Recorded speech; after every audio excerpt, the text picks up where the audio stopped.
Oke, assalamualaikum warahmatullahi wabarakatuh. Selamat malam teman-temanku semua. Salam cuan dan salam CEO muda. Nah, teman-teman, pada kesempatan kali ini saya akan memperkenalkan tentang perusahaan saya atau company profile perusahaan saya yang bernama Bluetech Property. Nah, Bluetech Property ini merupakan salah satu ya, karena saya masih memiliki beberapa perusahaan lainnya. Salah satu perusahaan saya yang bisa dikatakan bergerak di bidang properti ini, teman-teman. Nah, bidang propertinya itu apa? Perusahaan saya ini menjalankan bisnis properti, yaitu membangun sebuah rumah atau bisa dikatakan perumahan. Nah, pada company profile kali ini kita akan membahas tentang all about Bluetech, yang dimana kita akan membahas tentang perusahaan ini seperti apa, struktur organisasinya seperti apa, kualifikasi sumber daya manusia seperti apa, terobosan serta kebijakan perusahaannya itu seperti apa. Itu akan saya bahas semuanya. Jadi untuk teman-teman, saya harap teman-teman benar-benar menyimak, karena ini merupakan ilmu baru buat teman-teman, atau bagi teman-teman yang ingin mendirikan perusahaan yang sama, mungkin bisa diambil baik ya. Jika memang ada yang kurang atau ada masukan, saya welcome untuk segala masukan yang teman-teman sampaikan. Nah, Bluetech Property ini merupakan salah satu perusahaan saya yang saya dirikan di tahun ini, di tahun 2023 di bulan November tanggal 7, yang bergerak di bidang development sebuah perumahan. Nah, bergerak di bidang, kenapa sih saya memilih untuk bidang perumahan? Karena properti itu tidak pernah mati dan properti itu tidak pernah menyusut.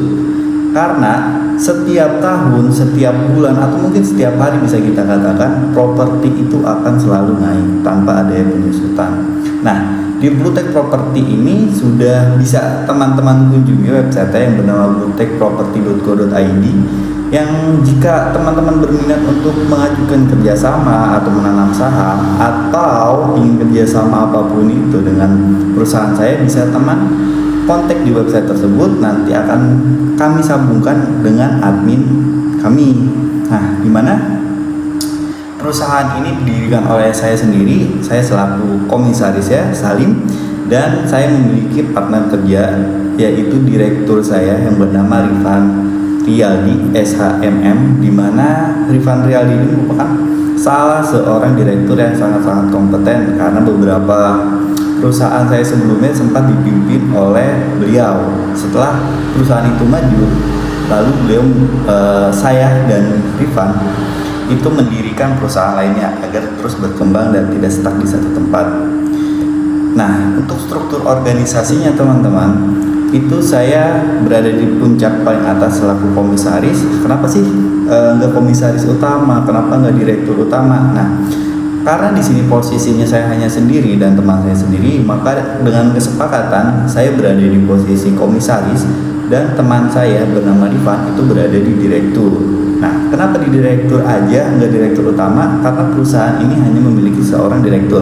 Jika teman-teman belum tahu kenapa sih nggak direktur utama aja walaupun cuma satu. Nah, teman-teman, direktur utama itu bisa ditunjuk ketika ada beberapa direksi lainnya, seperti ada direktur konstruksi, direktur HRD dan personalia, maka ditunjuklah salah seorang direktur utama untuk mengemban tugas bertanggung jawab terkait perusahaan tersebut. Nah, di sini saya selaku komisaris utama, teman saya selaku direktur ya, dibantu juga untuk bekerja untuk kinerja di perusahaan ini. Teman saya dibantu oleh seorang HR, HRD, mungkin teman-teman lebih kenal ya, yang dimana HRD ini yang mengatur di bawah-bawahnya seperti manajer, seperti staff dan lain-lainnya nih teman-teman. Kenapa? Karena kita perlu yang namanya back hand and front hand agar kita bisa menjalankan perusahaan ini dengan baik dan bisa berkembang terus setiap waktunya teman-teman. Tadi kan saya sudah membahas tentang struktur organisasi saya. Nah, bagaimana sih saya bisa memasukkan orang-orang tersebut ke dalam struktur organisasi? Nah, pada dasar ya, saya memiliki yang namanya kualifikasi sumber daya manusia, yang dimana untuk seorang direktur saya menginginkan untuk minimal pendidikannya itu S2 atau setara, dan minimal pengalaman di bidang yang sama untuk menjadi seorang direktur adalah selama 5 tahun. Nah, kenapa sih saya ingin seseorang yang bekerja sudah 5 tahun Karena pengalaman itu nggak pernah bohong teman-teman. Teman-teman ada yang sudah jadi komisaris, sudah ada yang mungkin menjadi direktur utama, tapi baru 1 hari, baru 1 tahun. Nah, itu saya tidak bisa mempercayakan hal seperti itu, tanggung jawab sebesar itu kepada seseorang yang belum bisa atau bisa dikatakan belum berpengalaman ya teman-teman. Setelah direktur, saya dibantu juga oleh manajer. Untuk pendidikan manajer ini itu minimal S1 atau setara. Kenapa S1 aja udah bisa? Karena minimal pengalamannya untuk menjadi manajernya 2 tahun teman-teman. Memang pendidikan hanya S1, tetapi pengalamannya sudah 2 tahun di bidang manajer tersebut. Dan pada dasar ya, banyak sekali ilmu, banyak sekali masalah-masalah, banyak sekali solusi-solusi yang kita dapatkan itu tidak hanya di jenjang pendidikan teman-teman, tetapi lebih banyak lagi kita aplikasikan langsung di perusahaan tersebut. Nah, selain manajer juga dibantu oleh leader, HR dan staff. Nah, di mana untuk 2 divisi ini atau 2 jabatan ini tidak memiliki perbedaan yang signifikan. Nah, untuk leader saya hanya meminta minimal pendidikan itu hanya di D3 atau setara dan memiliki pengalaman kerja selama 1 tahun. Karena biasanya leader-leader ini masih muda dan lebih mudah untuk dididik. Karena saya memiliki kepala-kepala yang kuat, saya memiliki manajer yang hebat, saya memiliki direktur yang hebat, maka di tangan pimpinan yang hebat, maka anak buah yang bodoh pun atau yang kurang bagus dapat menjadi seseorang yang hebat teman-teman, dan itu sudah saya buktikan di perusahaan saya sendiri. Tidak hanya leader, staff saya juga sama. Staff saya hanya di perusahaan ini untuk minimal pendidikannya hanya SMA atau SMK tanpa pengalaman apapun, fresh graduate, kami sangat welcome. Kenapa? Karena seperti yang sudah saya katakan tadi, di tangan pimpinan yang hebat, anak buah atau karyawan yang kurang baik saya bisa menjadi seseorang yang sangat hebat dengan didikan dan arahan yang baik teman-teman. Nah, setelah saya membahas tentang kualifikasi saya atau kualifikasi sumber daya manusia yang ada di perusahaan saya akan membahas tentang kekuatan daya saing perusahaan saya. Nah, kenapa sih saya akan membahas ini? Karena perusahaan ini, biar teman-teman tahu juga bahwa perusahaan saya ini bukan perusahaan kaleng-kaleng teman-teman. Perusahaan saya ini bisa bersaing dengan beberapa perusahaan yang mungkin sudah jauh jam terbang di atas perusahaan saya. Kenapa? Karena perusahaan saya bekerja sama dengan berbagai pihak seperti kontraktor, agen properti, dan agen periklanan. Kenapa saya bisa bekerja sama dengan 3 item tersebut? Karena kita ingin membangun rumah, kita ingin memasarkan rumah, kita ingin mengembangkan perusahaan ini, kita harus banyak sekali bekerja sama dengan pihak ketiga seperti kontraktor, agen properti, dan agen periklanan. Karena saya ingin perusahaan ini cepat maju, maka dari itu saya meng-hire agen-agen properti hebat di daerah ini atau di kota ini untuk kerjasama dengan perusahaan saya. Saya PKS, saya kerjakan mereka bekerja dengan baik, penjualannya hebat, saya beri reward untuk jalan-jalan ke Korea teman-teman untuk tim properti. Nah, untuk tim agent juga sama. Untuk tim periklanan juga sama. Kalau memang iklan dari teman-teman periklanan itu sangat baik, saya tentu dan selalu memberikan reward, entah itu nanti uang tunai ataupun jalan-jalan ke luar negeri. Jika memang mereka ingin ke luar negeri, jika tidak mereka ingin mencairkan uang tersebut atau ingin jalan-jalan di Indonesia aja di domestik, dan itu nggak masalah buat saya. Karena kebahagiaannya karyawan itu menjadi kebahagiaan saya juga teman-teman. Nah, setelah 3 item tadi yang menjadi kekuatan di perusahaan saya, yaitu membuat planning dan budgeting yang matang. Karena perusahaan itu dapat berjalan dengan baik, dengan hebat untuk kedepannya, karena didasari atas planning dan budgeting. Karena kita agar tahu kedepannya ini kita ada apa sih, kita mau merencanakan apa, kita mau ada apa aja, perusahaan ini ingin dibawa kemana saja. Untuk planning tentu saja tidak hanya planning, budgeting juga perlu teman-teman. Karena apa? Karena kita perlu melihat yang namanya biaya. Tidak mungkin kita menganggarkan suatu kegiatan atau suatu terobosan jika kita tidak memiliki biayanya teman-teman. Maka dari itu budgeting sangat penting.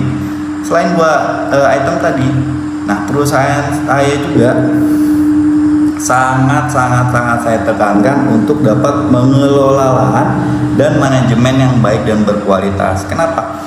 Karena perusahaan saya ini Blue Tech Property ini mengelola sebuah lahan dari yang awalnya tanah kosong di tempat Anta berata menjadi sebuah tempat tinggal, yang tidak hanya tempat tinggal yang hanya jadi saja, tetapi menjadi sebuah tempat tinggal yang dimana kita tinggali, kita tiduri siang, pagi, malam itu dengan nyaman teman-teman, dan itu tidak mudah. Tapi di sini perusahaan saya sangat berkonsekuen untuk menjalankan tersebut agar kepuasan, karena gini teman-teman, kepuasan konsumen adalah kepuasan kita sendiri. Jika bukan dari konsumen, bagaimana perusahaan ini dapat berjalan? Betul? Nah, selain itu saya juga menekankan untuk pengelolaan manajemen ini dengan baik. Karena apa?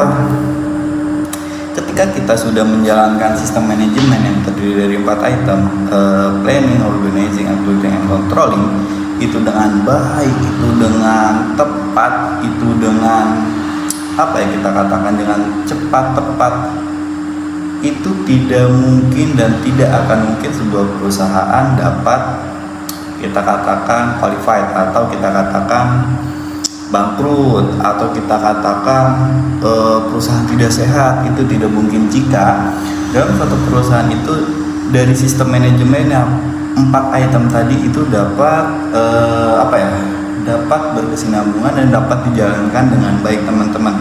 Kenapa saya katakan berkesinambungan? Karena setiap item ini, planning, organizing, executing, and controlling, itu 4 item yang tidak bisa dipisahkan dan tidak bisa dipentingkan satu dulu deh, ini dulu deh, seperti itu teman-teman.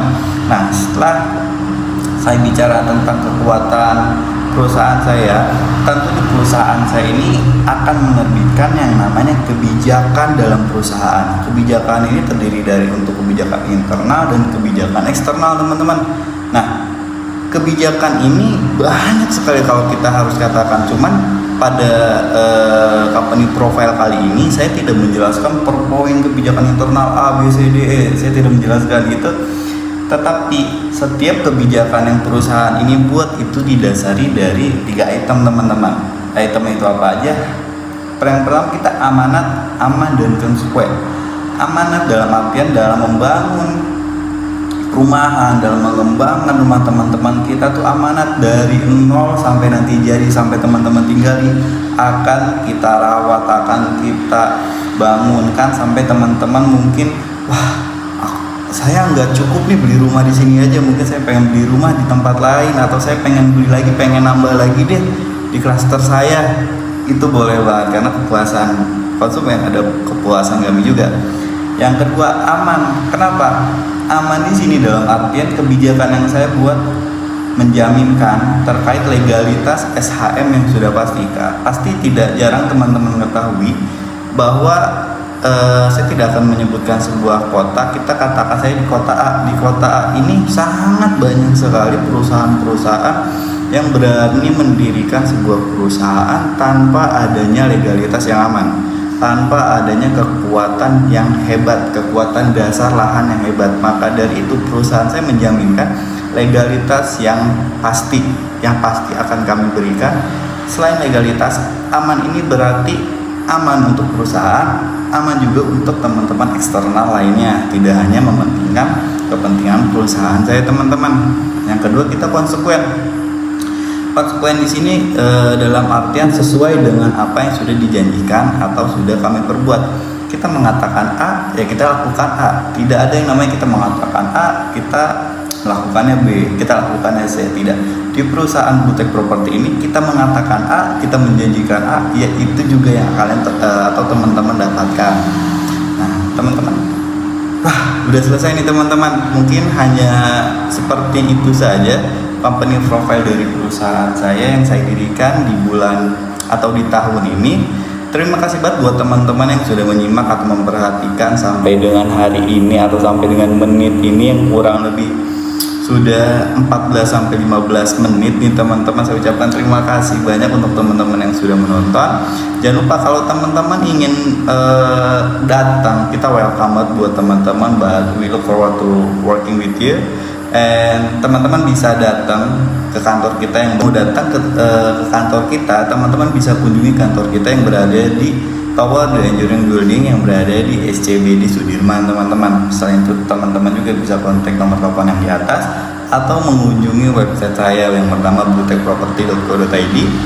Untuk teman-teman yang sudah menonton sampai akhir, saya ucapkan terima kasih. Salam sehat, salam juang, dan salam CEO Muda.